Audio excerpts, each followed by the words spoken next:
So often, developers waste time integrating and maintaining their toolchain when they ought to be delivering on speed to mission. Edmond Kuqo with NIWC Atlantic is going to talk to us about driving deployment and adoption of GitLab in government. He'll share with us how NIWC Atlantic is introducing and driving adoption of GitLab as their all-inclusive DevSecOps platform.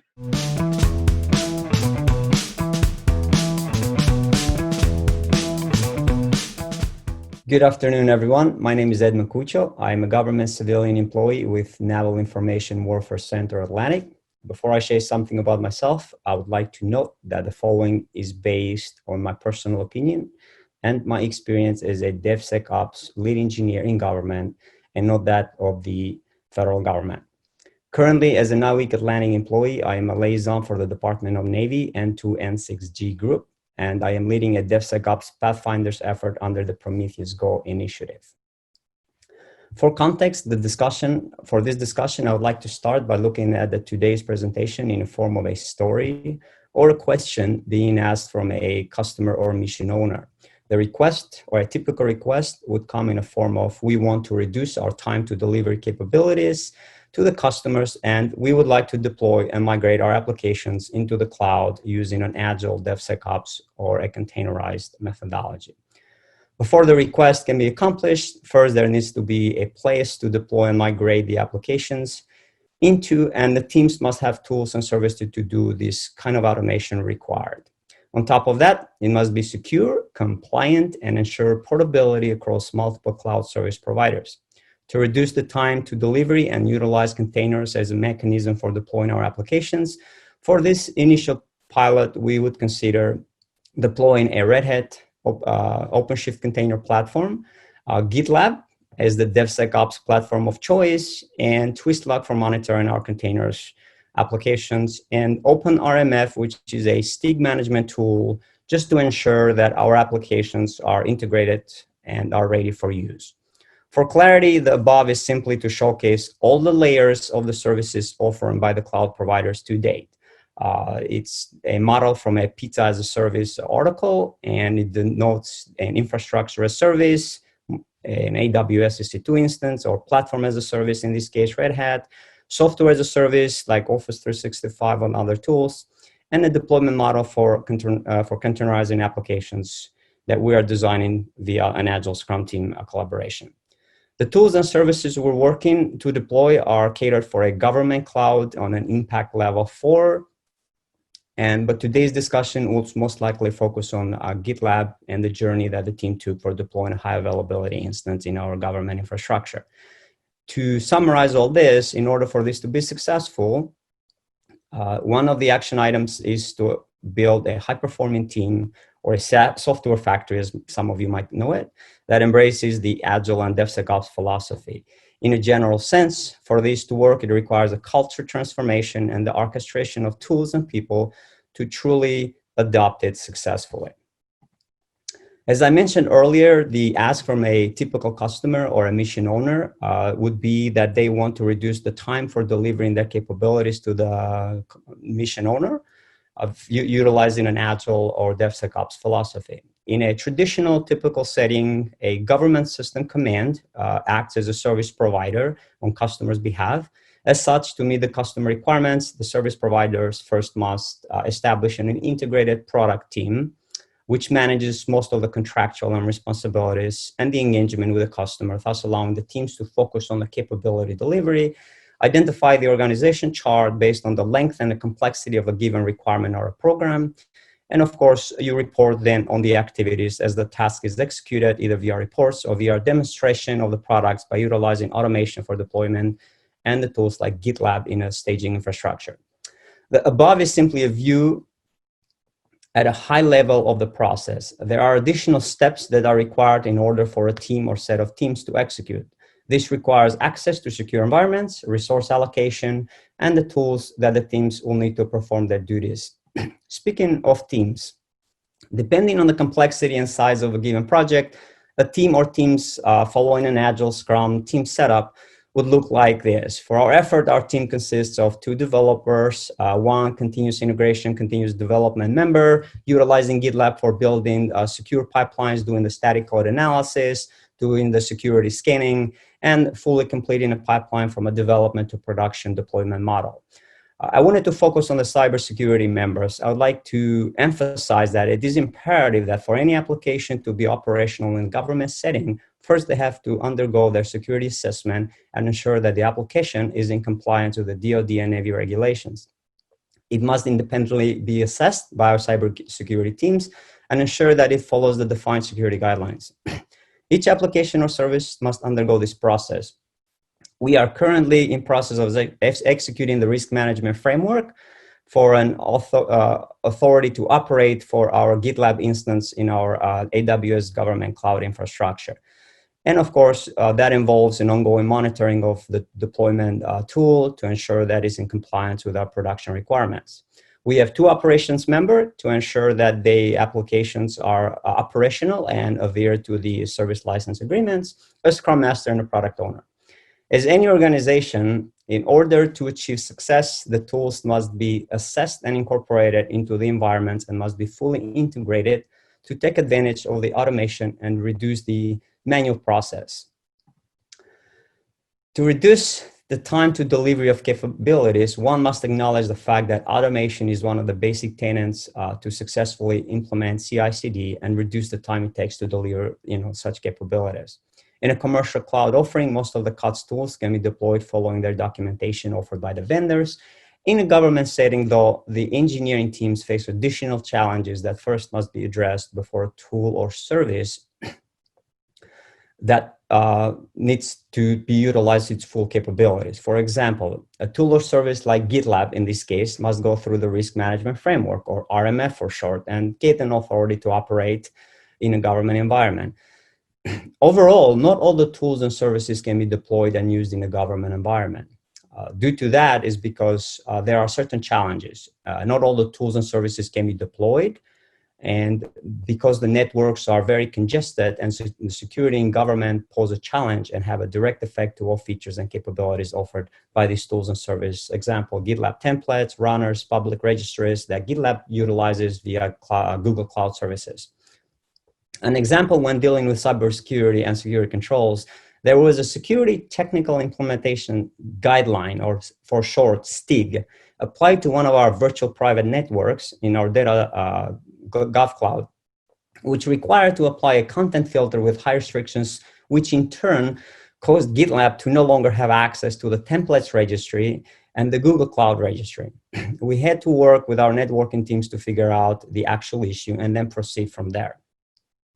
Virtual private networks sometimes pose challenges in speed and access to resources. In many cases, depending on the load of the network, a successful pipeline, in this case yesterday, will fail to execute properly during a busy time as it tries to download the resources it needs for executing the pipeline.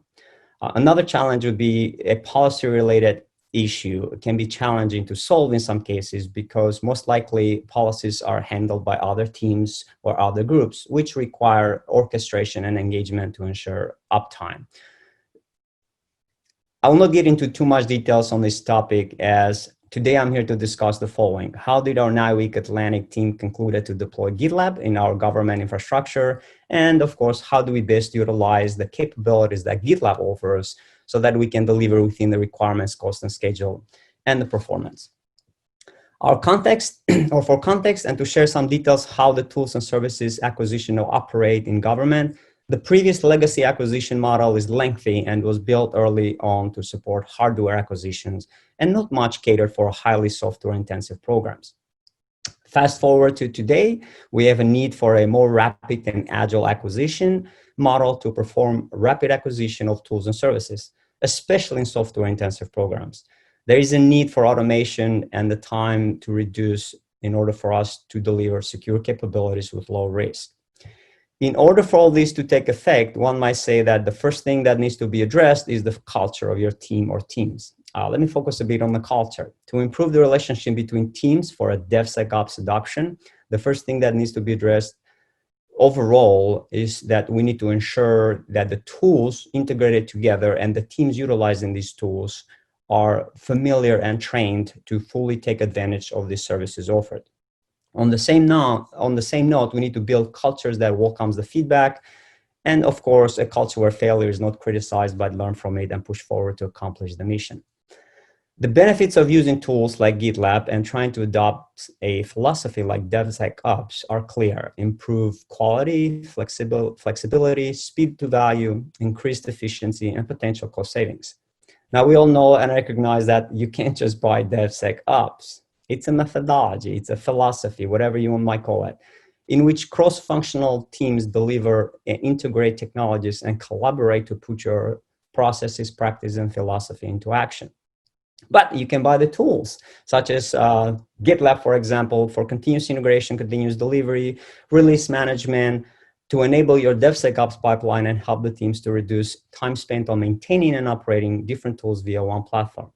But it's really your delivery teams that make it happen. They are the ones providing value and always push forward towards delivering capabilities on time and under cost. As I mentioned earlier, some of these challenges span in different settings. One, for example, as I previously stated, COTS tools in a traditional deployment model or an industry do not have the same constraints from a government setting, against the government setting. Deploying these COTS solutions from industry and a government infrastructure are related to network constraints, security controls, which in many cases cause issues with the installation and configuration of tools and services. Industry COTS tools in most cases work well in a non-constrained environment, but under constraint on network speed and higher security requirements, it requires additional level of configuration. In this case, we attempted to deploy GitLab Ultimate in our AWS Gov Cloud. And from the beginning, we're having some challenges with the network bandwidth, as well as government certificate authorities, or CAs for that matter, that required additional troubleshooting by the teams before we could proceed with a successful deployment of the product. In some cases, we could deploy the GitLab instance in successful, but the GitLab runners, which are needed in order for the continuous integration and continuous deployment and automation to execute, would then fail to execute because the certificate authorities or the certificates were not being propagated correctly. The path forwarding was another challenge with GitLab, needed to be configured via different URLs, which would have required different certificates to be issued and configured. I think the team was able to come up with a clever way to handle this by doing forward pathing via the proxy. Another challenge that we were able to remediate was making runners shareable with a RedHat OpenShift Container Platform. The GitLab runner was using a Docker in Docker design and ran as a root by design. RedHat, on the other hand, the OpenShift Container Platform, blocks these containers from running as root. By design, it only allows non-root or rootless deployment of containers. We found that GitLab, of course, on another note, was that every time someone would check in the code, you have this automatic DevOps or auto DevOps for triggers that would start automatically by default. And there is no way to actually disable it or to make it to start as needed. And the main challenge is working together with GitLab support to ensure that our risk management framework and the authority to operate process for GitLab is streamlined and ready to execute, so then we can accommodate and have this service then shared and available for our community for use. Even though it is challenging, our team has seen firsthand that it's important to collaborate with our industry partners to achieve success in a government setting. Progress is important, and we always strive to push forward regardless of the challenges. In some way, that persistence has helped us achieve many accomplishments, such as to date, we have successfully deployed GitLab on an AWS government cloud impact level for offering with high availability and a dynamic scaling of GitLab. We're building customized templates so the customers can then utilize for their CI/CD pipeline needs. And of course, being in the government infrastructure, you are mandated to use a 2FA or two-factor authentication utilizing a common access card.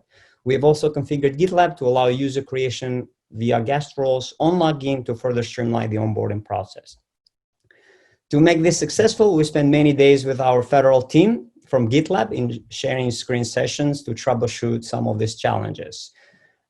Since COVID-19 pushed all of us to embrace remote working and collaborate via any means necessary, I would like to give kudos to the DoD team for deploying Microsoft Teams, which is the hub for collaborating.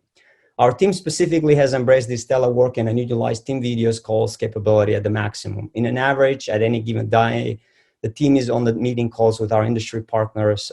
In this scenario, you can see our Red Hat team support and our infrastructure team trying to troubleshoot some of the challenges that I spoke to earlier. The team truly have embraced this notion of a mob development. There is actually a follow, it's called integration mob, development mob, or what we decided to do given this ongoing collaborations, we considered it and called it a mob DevSecOps. In the screen share, you can see our team with a GitLab support and trying to get this Docker in Docker configuration complete to integrate fully with the RedHat OpenShift. As I mentioned earlier, the challenge with the certificates is one of the many other issues in many of the products being deployed, integrated in the government infrastructure.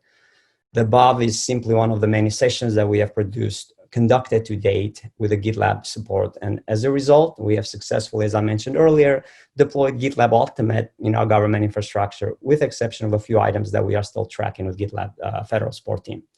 One would ask, is the work done? Well, let me ask everyone that is participating, what is the definition of done? If you ask me, my answer would be software is never done. Some might ask, why did we choose GitLab? For our use case, this might not be the same for other programs, but we felt confident in our choice of GitLab. The GitLab was the right tool to achieve our mission requirements and dedicated our other resources to focus on actually deploying and building the capabilities. Note, this is based in my opinion and does not constitute the opinion of DoD or Navy-wide. GitLab is a complete DevSecOps platform delivered as a single application. Depending on your CI/CD pipeline or complexity for your project, at an average, you need, I would say, 5 to 10 integration tools, multiple licenses, multiple RMF packages, as I mentioned earlier, risk management framework, because being in the government, you need an authority to operate. But one application like GitLab, you get to focus with managing one application, one RMF package, and then less resources are spent to keeping the application operational, and the fact that it is a consolidated platform for all of your DevSecOps needs. Given the nature of the requirements and security being emphasized at all levels, it becomes challenging for any team to continue to provide support across different tools that require constant monitoring and updates, in addition to maintain the security posture across the platform or environments for that matter. Thus, our preferred choice in this scenario became GitLab Ultimate. On the screen, you guys can see that in an average, as I mentioned earlier, you have multiple tools you need to integrate, additional extra clicks that you have to go between windows to make sure that you configure them properly for your automation to then successfully execute. Looking forward, to stay relevant and adapt to change, it is imperative that we work together to solve complex problems, continue to build the robust and secure systems, and build these trusted environments where the tools and services are working in orchestration to further simplify and improve the user experience at all levels. But to enable a workforce that is fully trained and embrace the right tools for the right job, we need to continue looking for methods to further train our workforce. We will continue to integrate our GitLab run instance in our dev, test, and integration environments. We'll continue to socialize the platform and help train our existing and future customers on how to fully take advantage of all of the capabilities that the platform has to offer. As, of course, continue to engage with our industry partners in order to build a more secure and integrated workforce, to fully embrace the automation as the means to reducing the time it takes to deliver capabilities to our mission owners and support of our requirements. All right, everyone, this is it for me. I hope that I provided a view on what, why, and how our team is currently working to deploy GitLab as our DevSecOps toolchain in support of our mission owners and to help to speed up the delivery of capabilities by aggressively using automation via a consolidated platform like GitLab. Thank you for your time, and please feel free to send me any comments, feedback, or constructive criticism, and I'll do my very best to provide you any responses to your questions. As I mentioned earlier, this was a pleasure. Thank you.